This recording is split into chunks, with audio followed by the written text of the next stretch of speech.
Hello everyone. This is the most important uh, chapter of the new financial model, chapter 13, new and universal pension system, abolishing the present pension system.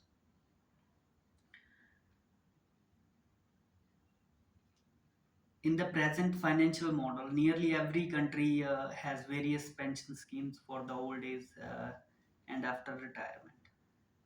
There are various forms of pension schemes for employees, from organized sector for unorganized sector, for every citizen having mandatory or non-mandatory contribution for and voluntary and non-voluntary contribution.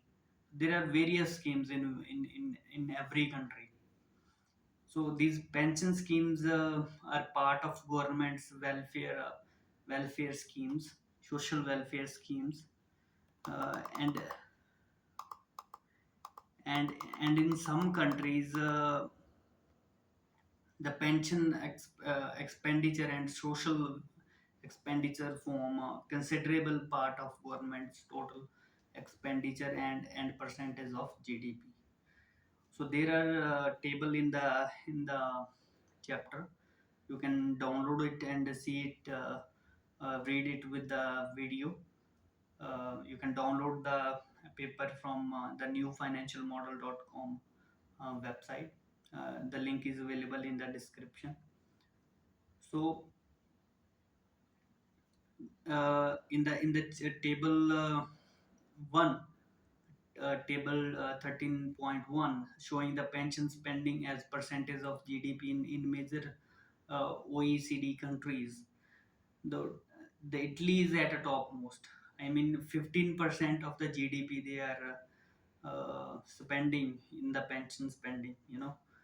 And the Greece, the France is 14%, the Spain is 10%, Germany is 10%, Japan is 9.3%, uh, USA is 7%, Canada is nearly 5%, and there is another table 13.2 showing social spending as percentage of GDP in major OECD countries. So here the France is on the top. Um, in the 2018 year, the France the total social spending as a percentage of GDP is 30.1%. Uh, the Germany is 25%, Japan's 22%, USA 18%, Canada is in it 18%. There are other countries available in the list as well. So in developing countries, for example, in China, pension spending is around 5% of GDP. In India, it is around 2 to 3%. So in developing countries, pension spending is quite low compared to the developed countries. The pension system is important as it provides the security after retirement in old age, in old age. But the present system has many problems. Present pension system has many problems. Uh, so the following are the problems which I'm sharing, discussing with you. Now, in the present pension system, there are three participants. It can be one, it can be two, but it can be all three. Vary from country to country, uh, and pension schemes. These three participants. First one is employee, that is consumer. Second one is employer, who is entrepreneur. And third one is government. The contribution from participants depends upon the pension schemes. In some schemes, all three participants uh, contribute in some first two contribute, in some first and third contributes, and in some schemes only government, that is third one, uh, that government pays the whole pension, you know. And when an employee, a consumer, contributes, you know, nearly, suppose nearly 10% of the salary in some pension schemes, it reduces the present spending of the consumer. So it reduces the aggregate demand, the short term aggregate demand. When the employer, an entrepreneur, contributes, it reduces his profit margins, so decreases the capital investment. When the government contributes, it increases the burden and responsibility on the government. So for the contribution, government have to increase the revenue. So for the revenue, it will increase the taxes. It will borrow. So the fiscal deficit will increase. So it increases the welfare schemes of government. So increases the government intervention and its role. So so these are the three problems. Next one is the contributed money goes in the pension funds. Now these funds invest the contributed money in according to the pension schemes, in fixed deposits, in bonds, in debt market, in capital market, stocks, venture funds, etc. These funds appoint a team of experts for the management of funds.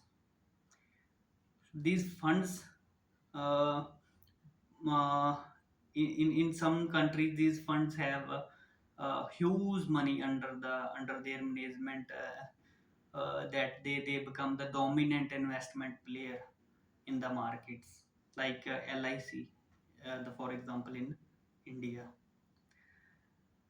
Though the investment from pension funds helps the economic unit, but it lacks the self-interest, the true spirit of investment, to seek the profits which entrepreneur represent.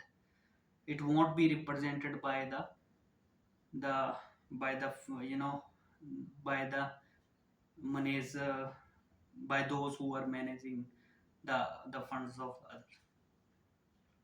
So in the present financial model, in the present pension system, uh, the present pension system reduces the private consumption, so reduces the aggregate demand. It reduces the profit margin of entrepreneurs, so reduces the capital investment. It increases the government, the burden on the government. Whatever demand created and investment done by the pension funds does not represent the true spirit and lacks the self interest. So the new financial model propose to abandon this pension system and introduce a more productive one, which will represent the forces of free market economy. New pension system. We're going to discuss it, what it is. As we have seen, the new financial model introduced the concept of FM money, the future money, and the new financial tool, FM rate. FM money is an incentive that consumer receives on consumption, and it is given by the entrepreneur and the government, dealer, seller. And in some, in exceptional case, we had already discussed, government, you know, gives along with the entrepreneur. This FM money is not available to the consumer immediately, but after the number of years. We have seen in the examples in the previous chapter, we have taken the N is equal to 30 years. So FM council can decide the value of N. It can be any value. It can be less than 30. It can be more than 30. So over the number of years of consumption, every consumer will build a significant amount of future money, or we can say that FM Corp. So what he is going to do with this money? What he is going to do with this reserves? You know. So new financial model proposes to use this future money corpus as a pension corpus for the consumer. This is the historic one, I think. Uh, this pension corpus or the future money corpus will it must be available to the consumer in old age or after retirement. Authorities can set the rules of its redemption through annuity, through monthly payments, portion of withdrawal in certain or premature withdrawal in emergency times uh, like economic crisis, depression, recession, low growth period, COVID-19 pandemic, or the other reasons can be there to increase the aggregate demand in short run. So there is the firstly there is a huge reserve available to the consumer, to the individual, uh, which uh, which will be available after the retirement. It will provide the security to the every individual and will ensure the welfare of humans, basically, which was the end goal of this paper. And also these reserves can be used in emergency. So following are the benefits of new pension system. Universal participation around the globe. Every individual is a consumer. Every individual is a consumer, whether it is uh, whether he is an employee or not, whether he is in public or whether he is in a private sector, whether he is in organized sector, whether he in unorganized sector. So every individual will consume and build the FM corps for him, for the family. From this corps, he will be able to get the pension in old age. So participation in the new pension system will be universal in the economic units which are going to implement the new financial model. Second point, second benefit is more consumption. No employee, no individual, means no consumer have to contribute for the pension benefits. So all the money will be available for the consumption. You know. Third point, more investment. No entrepreneur will have to contribute. So more the profit margins, more the money available, more the capital investment.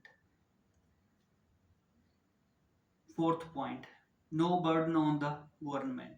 No contribution, no burden on the government.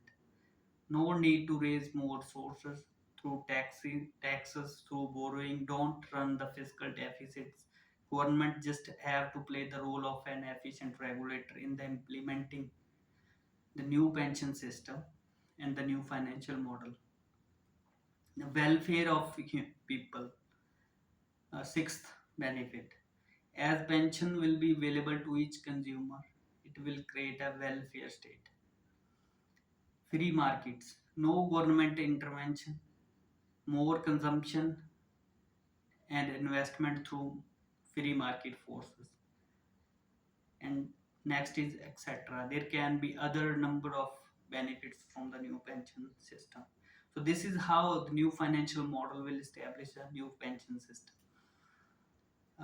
which will be more productive and good for every participant, whether he is a consumer, entrepreneur, and the government, and it is good for the whole economic unit.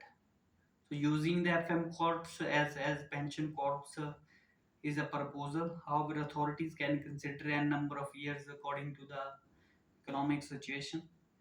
Also, the government can decide to contribute a small percentage of its consumption taxes in the FM account of consumer, uh,